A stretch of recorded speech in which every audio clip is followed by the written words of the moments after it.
सूरजपूर गावामध्ये खूप दिवसांपासून काळा सूरजच येत होता. गावामध्ये काळोख झाला होता, ज्यामुळे गावातल्या लोकांना चेहऱ्यावरती आणि डोळ्यांचा त्रास होत होता. धीरेंद्रजी हे गावातले वैद्य होते. त्यांची मुलगी स्वप्ना त्यांच्या वैद्यकीय कामामध्ये मदत करायची.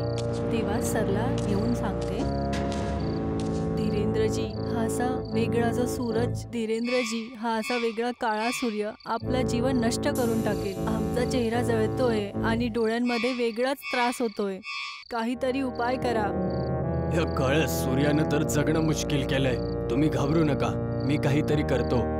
सपना, आपली ती जडीबुटी संपली आहे. तू जाऊन आजच जंगलामधून जडीबुटी घेऊन ये. हा बाबा, मी आजच जाऊन जडीबुटी घेऊन येते. आपल्याला लवकरात लवकर ह्या काळ्या सूर्याचं इलाज बघावं लागेल, तेव्हाच आपण वाचू शकणार. सपना जेव्हा जंगलामध्ये जडीबुटी शोधत होती, तेव्हाच तिला अचानक झाडाजवळ एक जखमी माणूस दिसतो. तो माणूस खूप कमजोर दिसत होता. सपना त्याला वाचवण्यासाठी लगेच समोर जाते. तू ठीक तर आहेस? तुला काय झालंय? कोण आहेस तू? मी उजेडाचा रक्षक आहे. जडीबुटी घेण्यासाठी आलो होतो. काळ्या सूर्याने मला जखमी करून टाकलं. हा काळा सूर्य आपल्याला संपवून टाकणार. रोशनीचा रक्षक? काळ्या सूर्यासोबत लढण्याचा एकमात्र पर्याय आहे या जंगलात लपलेली एक खास जडीबुटी, जी त्या काळ्या सूर्याच्या प्रभावाला संपवू शकते. ही तीच जडीबुटी आहे. रक्षकने सपनाला एक जडीबुटी दिली.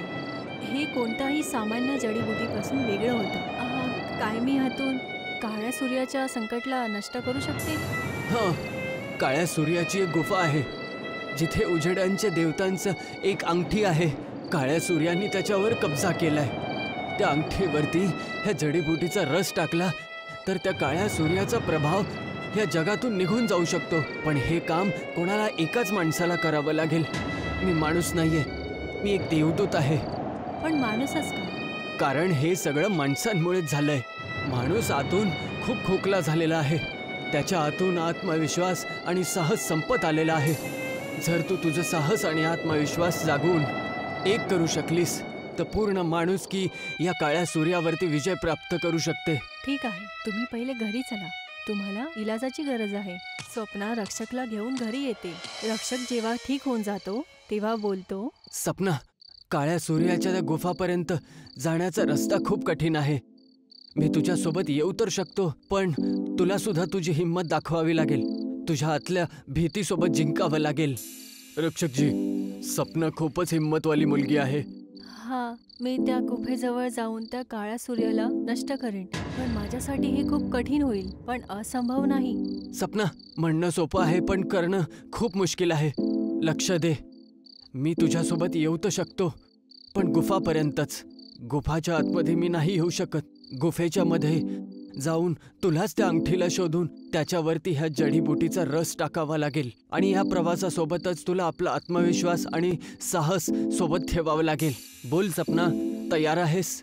हा रक्षकजी, मी तयार आहे. स्वप्ना आणि रक्षकजी जंगलातून चालत चालत एका नदीजवळ येतात. नदीचा पूल खूप नाजूक आणि खूप जुना होता.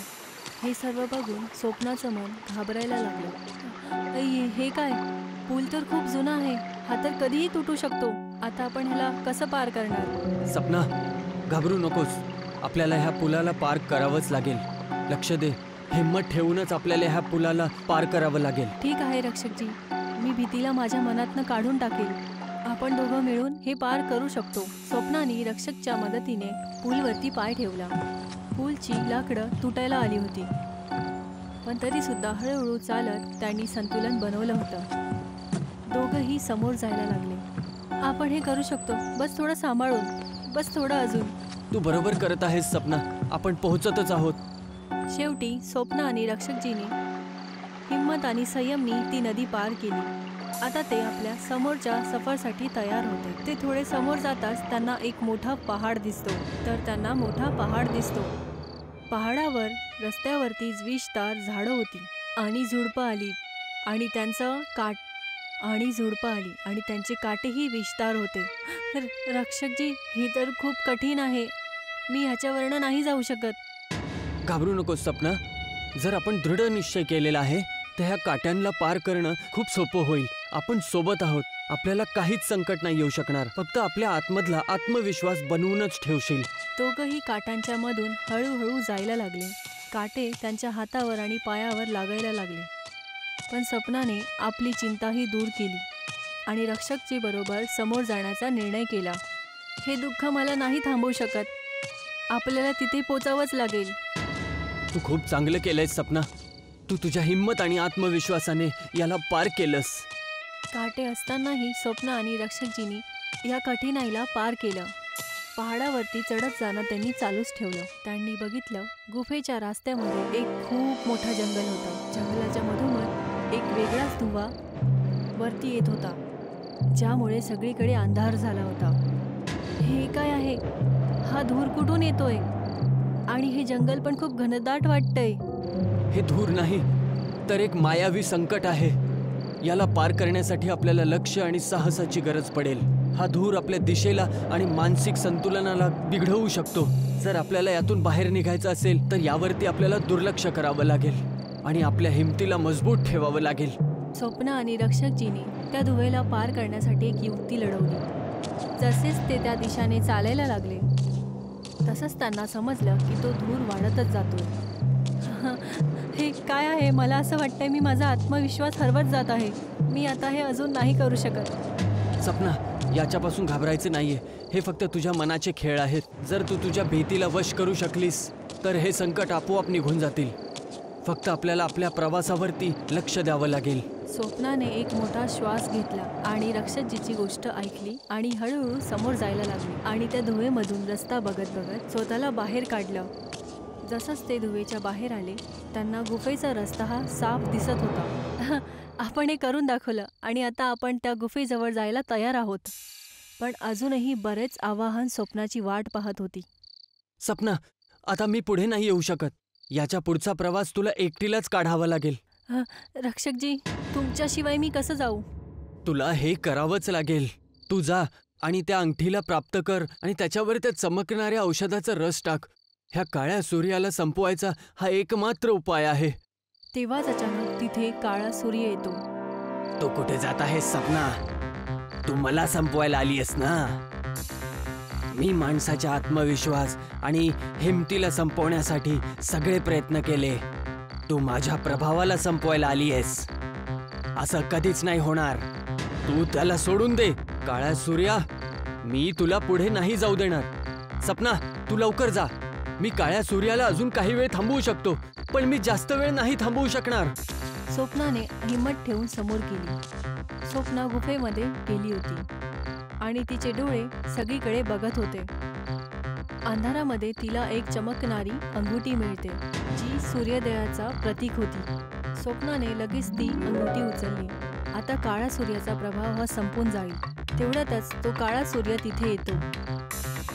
तू मला नाही थांबवू शकत सपना. मी तुला हे नाही करू देणार. स्वप्ना घाबरली नाही. तिने आपलं लक्ष केंद्रित केलं आणि ती जडीबुटीचा रस त्या अंगुठीवर टाकला.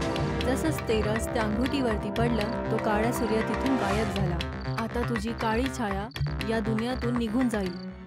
गुफेमध्ये खूप रोशनी आली, जसं की सूर्य परत उगवला असेल. बाहेर येऊन बघते तर तो रक्षक तिथे नव्हता. रोशनीचा रक्षक सकारात्मक उमेद देऊन निघून गेला होता. गावातली लोक स्वप्नाच्या घरी येतात. माझ्या मुलीने असंभव काम संपवलं.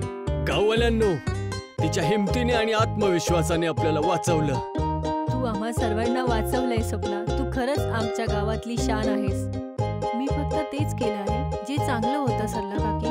खरं तर तो काळा सूर्य आपला कायरता आणि अहंकारचा अंश होता, जो आपल्यावरती आपली पकड मजबूत करत जात होता. आपल्याला गरज होती आपल्या आत्मविश्वासाची आणि आपल्या खऱ्याबरोबर समोर जाण्याची, ज्यामुळे आपण आपल्या आतमध्ये असलेल्या काळ्या सूर्याला संपवू शकतो.